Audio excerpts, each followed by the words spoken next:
In this video, I'd like to explore some of the three-dimensional characteristics of the web of belief.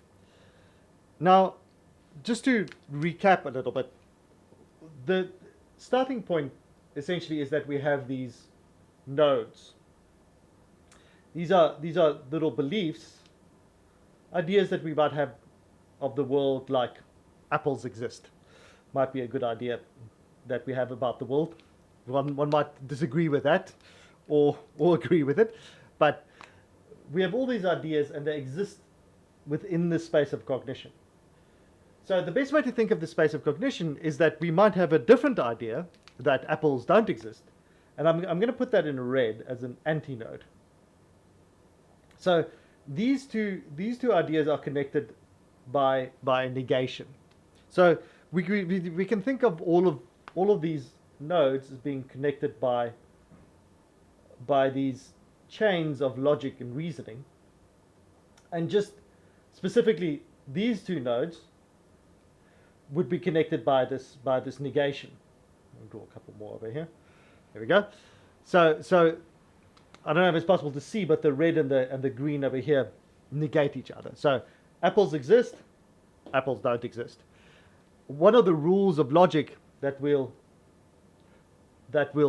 consider is that you can't hold contradictory beliefs at the same time. So in other words, when we have this idea that apples exist, we can't have both of these being true at the same time. So we have to choose. We have to either take that line over there, or we have to take that line over there. So let's say we believe that apples exist, so we can't believe that apples don't exist, so we eliminate that line over there. But then let's say something happens. When I'm speaking about three-dimensional aspect of the web of belief, there's two ways of thinking it. The one is zooming in and out, and the other one is that we have the two dimensions in time. So the third dimension will be in time. So here we gather new knowledge. We find out that actually everybody in our entire life has been lying to us, and apples actually don't exist. It's actually just been a horrible prank that everybody has been playing on us. These connections fall away, and we reconnect our web to the antinode. So in other words, we can't have that either.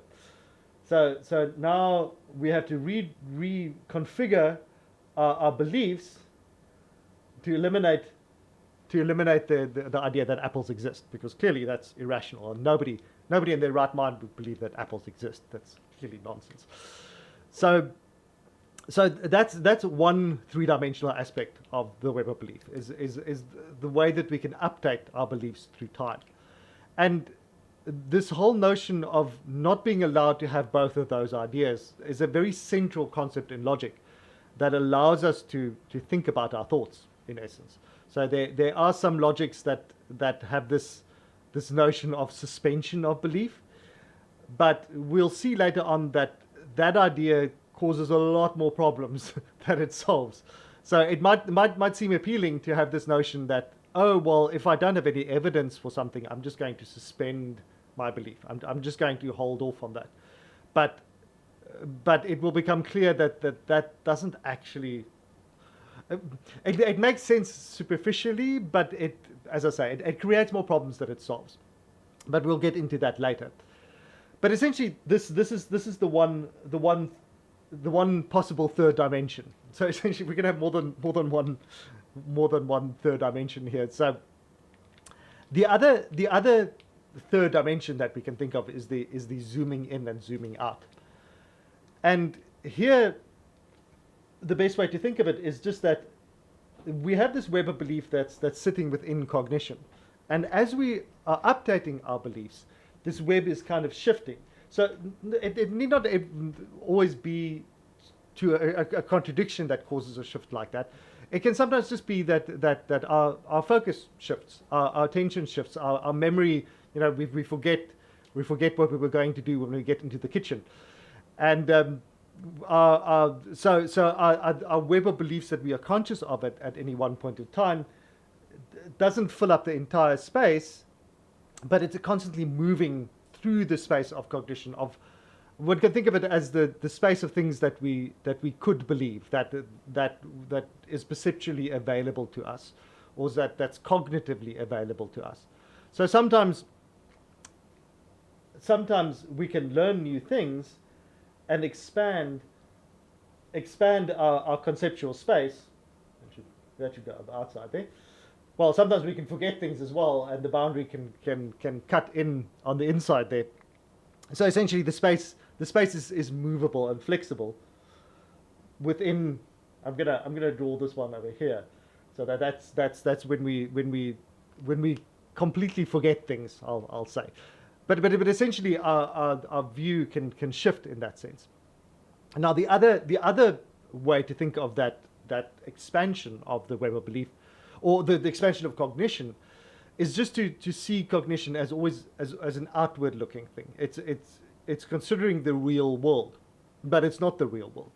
So our thoughts are about external things, essentially. So when we think about external things, there's always a boundary to which that perception or that those ideas goes to. And wherever we place that boundary, there's always something beyond it. So one way to think of that is as the classic example of the evil demon, coming from Descartes, who used this example, where there may be an evil demon who's fooling us, and is always feeding us false information. So all our perceptions are lies. All of the things we think we know about the world are lies. But of course, just in thinking of that, we have this further boundary, which is the world in which the demon is living, and we can extend that. So once we become aware of the demon, we can draw a further boundary and a further boundary. Of course, these sorts of ideas come up again and again in the history of philosophy, all the way back to Plato and the allegory of the cave, where people are seeing these shadows dancing on the back wall of a cave, all the way to the Matrix movies famously use these sorts of ideas. So it's not a novel idea at all, and it's not a unique idea to Descartes. But essentially, wherever we think the boundary of the world is, there must be something outside it. Our thoughts can't fill the entire world space. Now, this concept is something that, again, is something that we like to rebel against, and we like to fight against, because fundamentally, because cognition is outward looking like that, we'd like for there to be a conclusion. So we'd like to think that if we can only understand everything perfectly, we can fill that entire world space and understand everything perfectly. And it's kind of tempting to almost think that it is possible to achieve that, even if we haven't achieved it yet. But logic essentially tells us that that is not possible. And that's, again, one of these more technical discussions that we'll get into later. But one of the most fun things in philosophy, if one can think of it that way, is the sort of the discussion about different ways of trying to think of how it could be that we could have this complete understanding of the world, and how we don't, and how we can't. There's a million examples of how that can be proved that that's not possible. But essentially, the basic idea is just this: is wherever we put the boundary, we can have a boundary that's further out beyond it. So if we have the boundary over here, then, well, there's the whiteboard. So we can put a boundary beyond that. And once we have the whiteboard as a boundary, we can have a boundary outside of that, which is the box that this video is in. And once we have that as the boundary, well, then that exists within the room that whoever's watching this video is sitting in. And we can expand from there to until we reach the Big Bang and say, well, that's a boundary, but there must be something beyond the Big Bang we can imagine, but physics tells us that we can't know what's beyond that. But even if we did have a physics that could explain what happened beyond the Big Bang, we'd still be stuck in the same position. What caused that? It's that famous thing that kids often struggle with when they're young, when they're like 3 or 4, when they ask, but why? But why? But why? And in the end, the parent just says, just because. Because in the end, you reach a point where you can't answer but why questions anymore. And that is a fundamental limit almost to cognition. So that's the one direction, this expanding boundary that we're looking outwards to the world, and wherever we place the boundary, there must be something beyond it. The other direction that we can think of is the going inside, is the zooming in, and this is kind of a neat neat thing, because what this allows us to see is that every web of belief, in fact, functions as a node within a web of belief. So the way to think of it is just that any belief that you have is constructed of all of these connections. And because of that, a belief functions as a web of belief itself. So because of that, we can have a web of belief there, and then we can have an antinode to the web of belief, just like we have an antinode to a belief over there. So just the negation of a whole set of beliefs.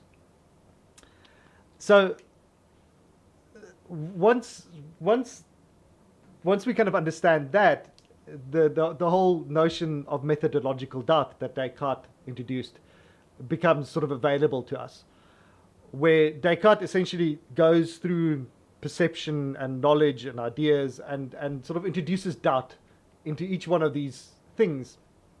And this is essentially the thing. For every web, for every node we have, we can set up an antinode. And it's just as simple as, well, if I believe that apples exist, it's also possible for me to just slap a knot in front of it and say, well, I don't believe that apples exist.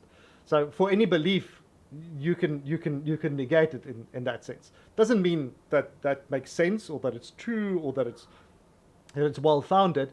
And this is one of the things that I'm going to try and sort of dig into with this series, is what does it mean to have a well-founded belief?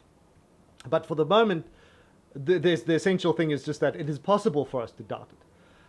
And so we can have these antinodes.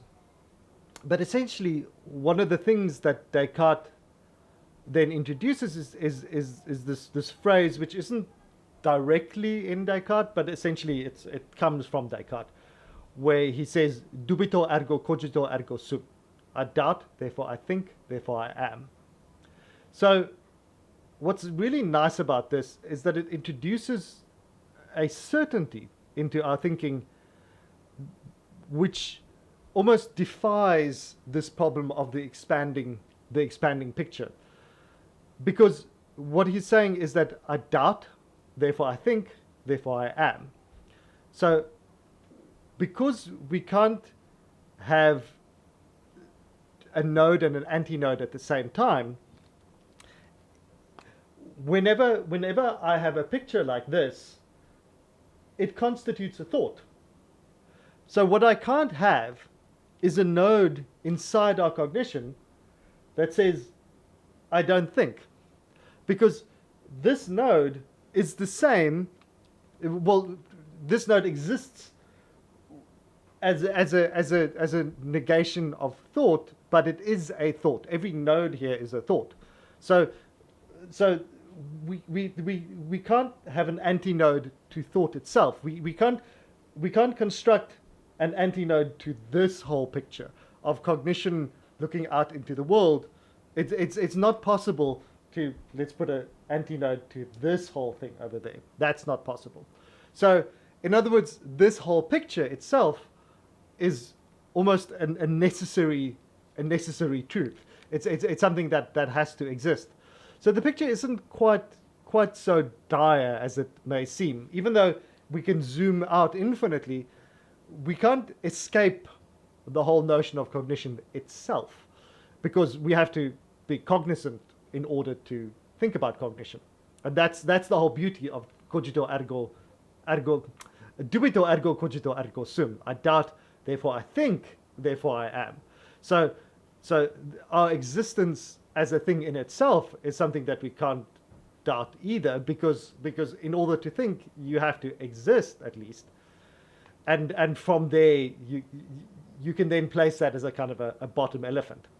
So essentially what we can try to do is we can try to use this whole thing as our web of belief that we're going to build a structure around. So that's kind of the neat thing. But just one other way of thinking how that might work, just to bring it back to a musical example, is the whole idea of atonality, and specifically talking about Schoenberg. So what Schoenberg wanted to do with his atonal, we can call it an atonal project in the early 20th century, was essentially to escape the tonal rules. So the tonal rules, essentially one can think of it as essentially going from about Descartes' time, it's not quite exactly, but around 1600 all the way to arguably around 1900, and one can put these dates wherever one wants to.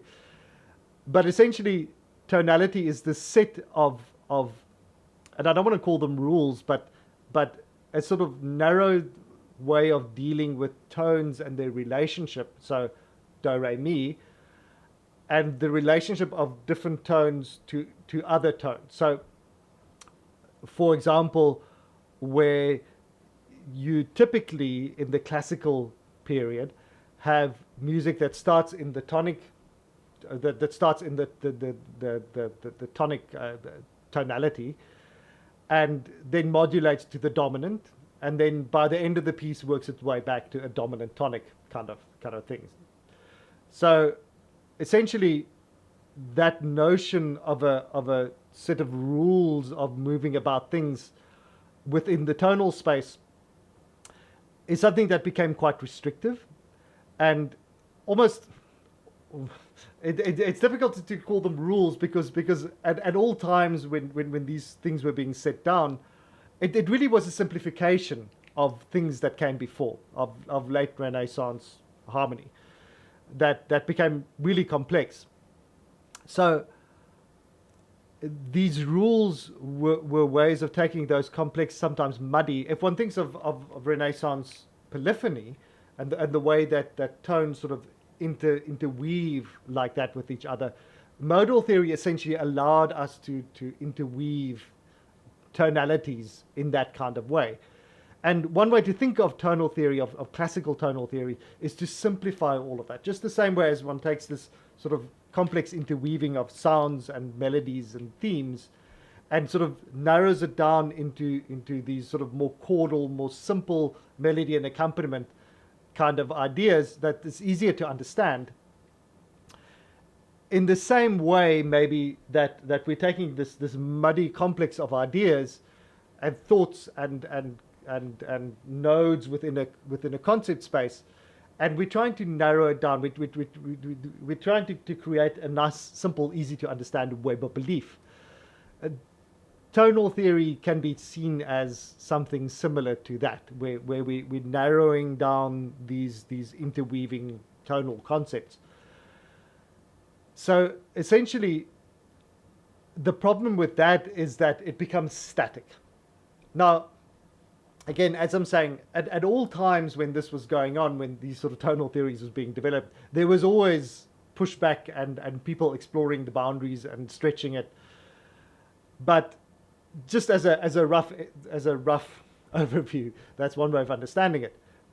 But towards the end of the 1800s, we had people like Wagner stretching at the boundaries of tonality and sort of making it really seeing how far we can make tonality go within that web of belief of tonality, but without breaking it.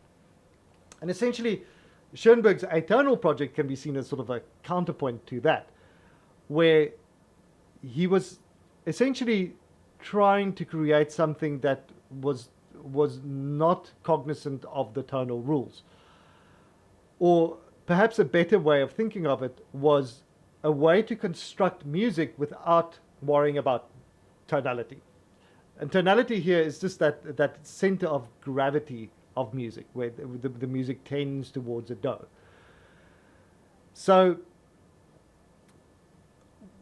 what he started off doing was writing music in a Freudian sort of way, in the sense that he was trying to freely associate, without thinking of, oh, this is the tonic, and then I'm going to modulate to the dominant, and then I'm going to have a secondary dominant that's sort of a short-term modulation over here, and then I'm going to move into this tonal space and move into that tonal space.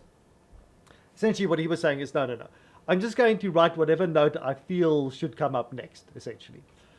And what he discovered pretty quickly is that it's very difficult to actually fully escape tonality by doing that, because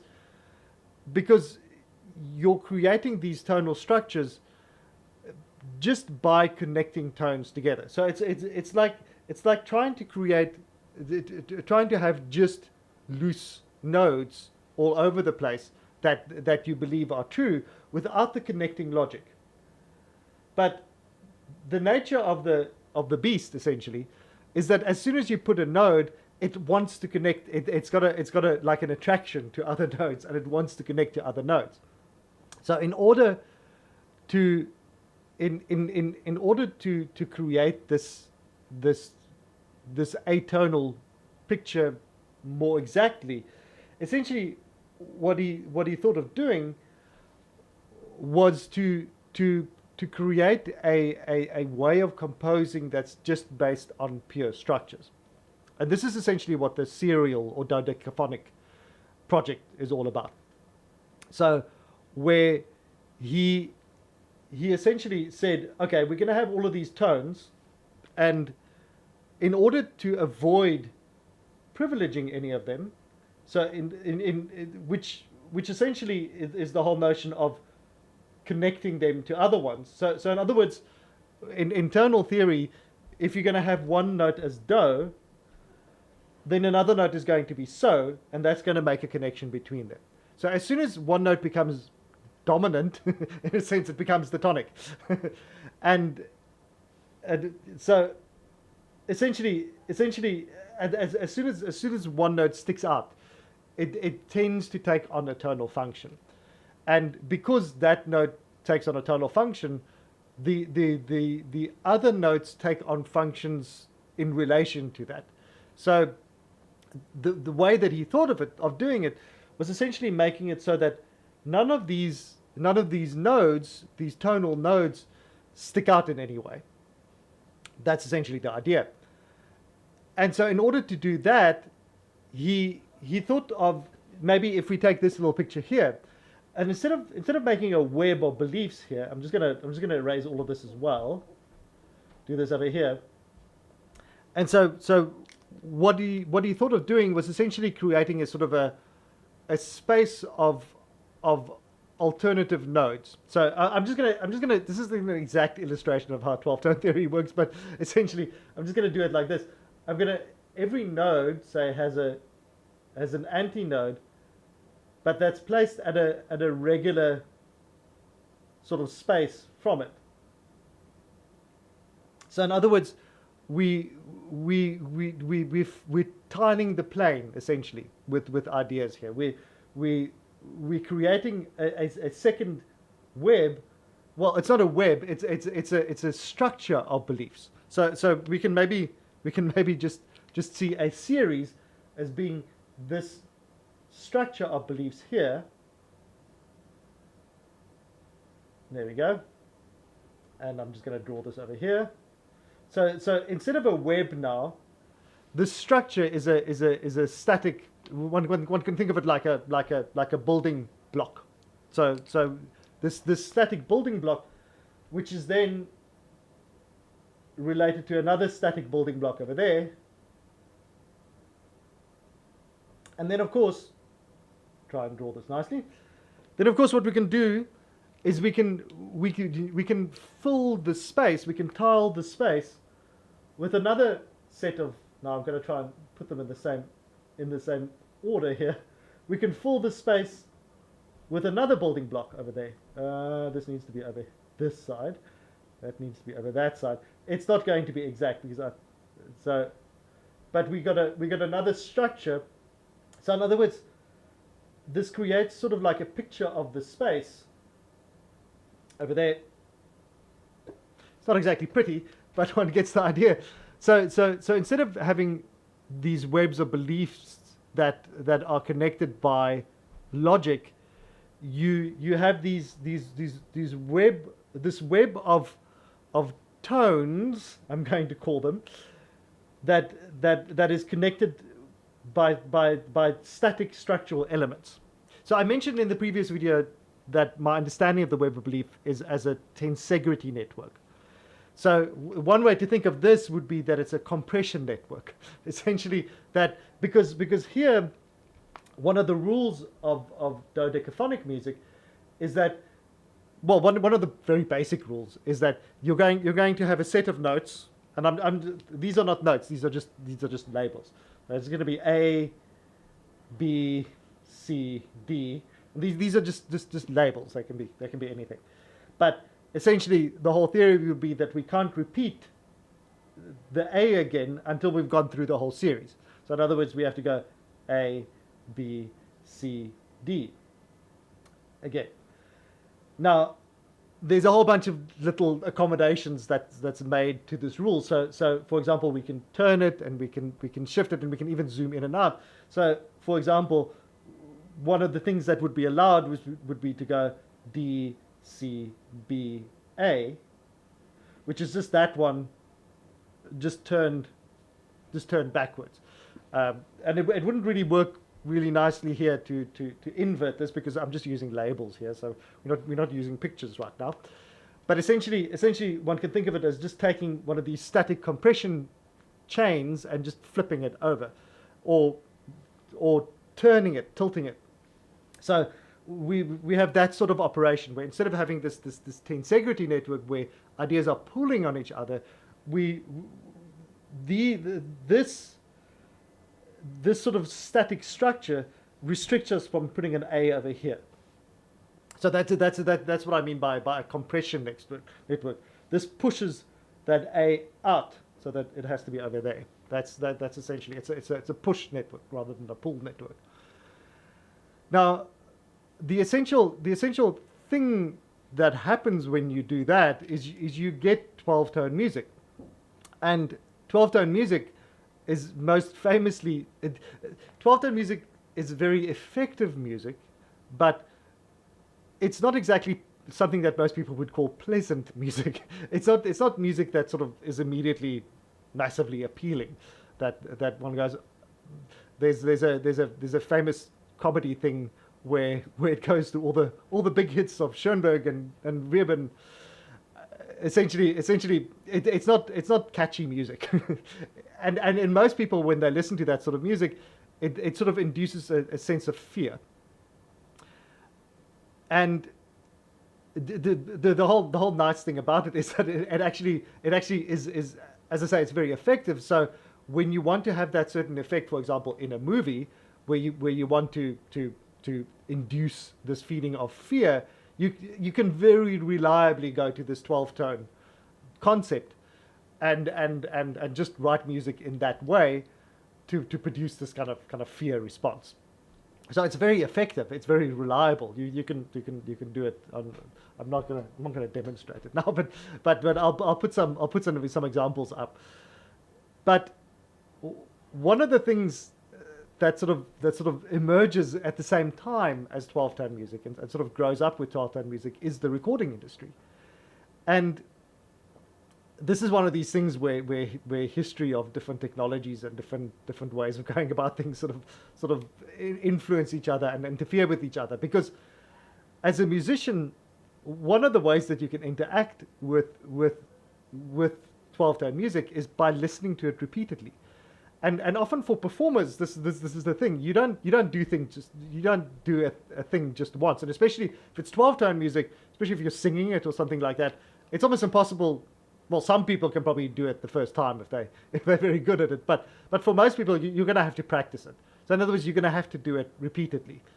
So now, even though you have this thing, which is this compression structure that doesn't have attention network, you have that thing moving through time. And so, as I mentioned before, the web of belief, one of the sort of three-dimensional, one of the third dimensions that we can think of here is the movement through time.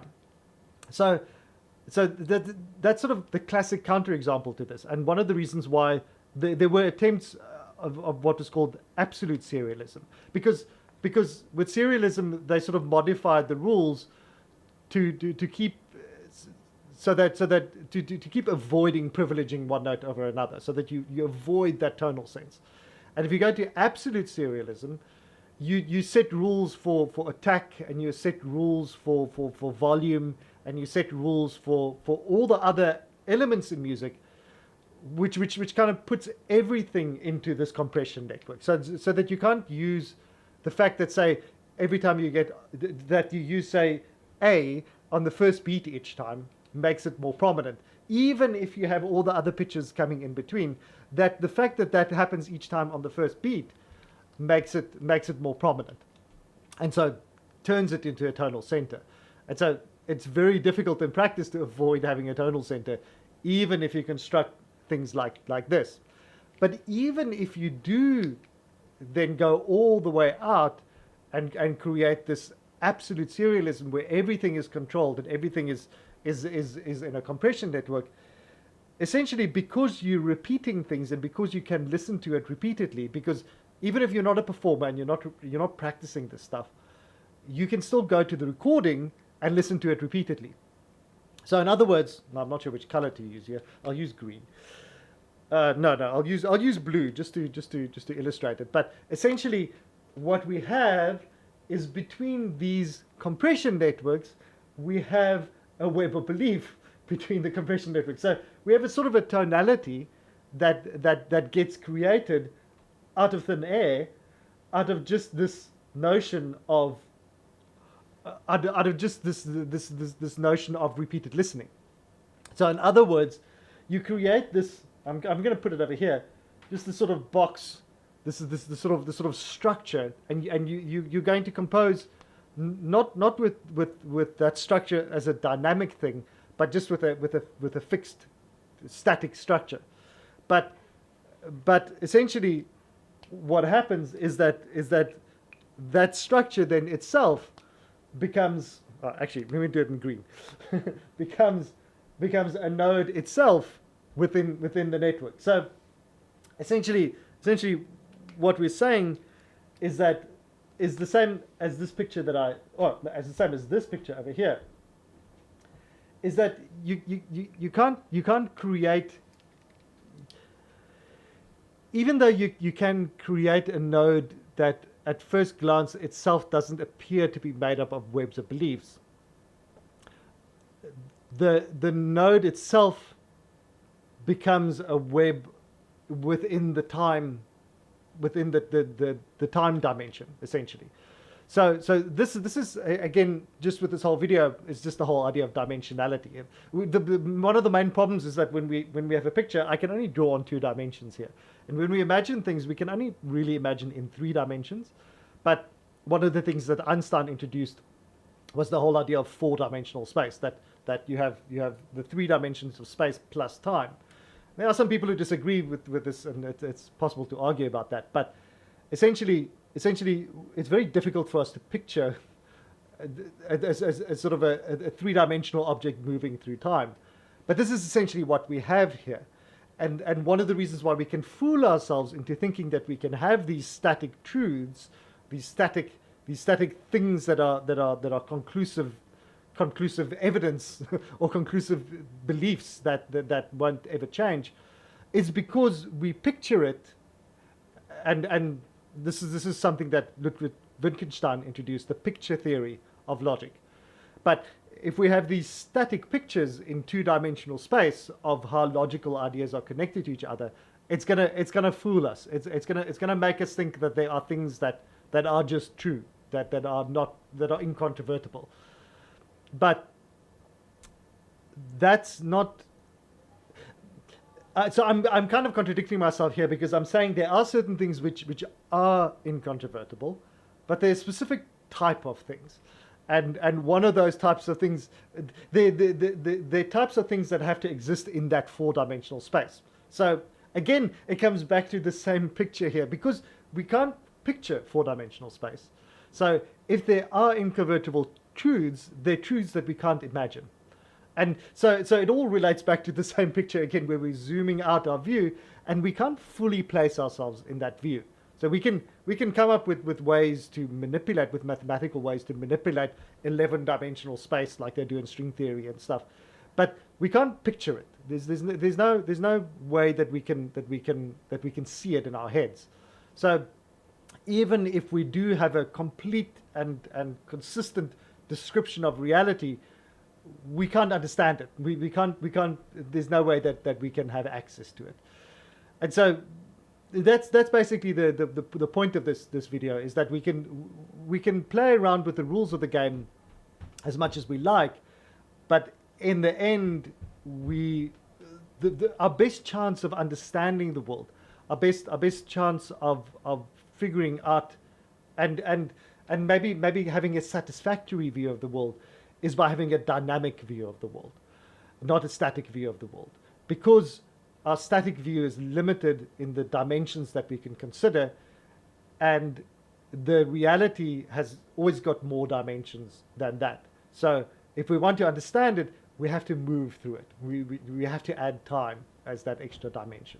And that's why the music of belief is so important, and that the fixedness of words that have distinct, clear, precise meanings is appealing. It's something that we're always trying to achieve, that we're always trying to reach that. But in the end, it's the siren's call. It's the thing that the moment we have this fixed picture, that picture by definition is going to be incomplete because it's not going to capture all the dimensions. And that's basically the idea of this video. So I hope that's helpful.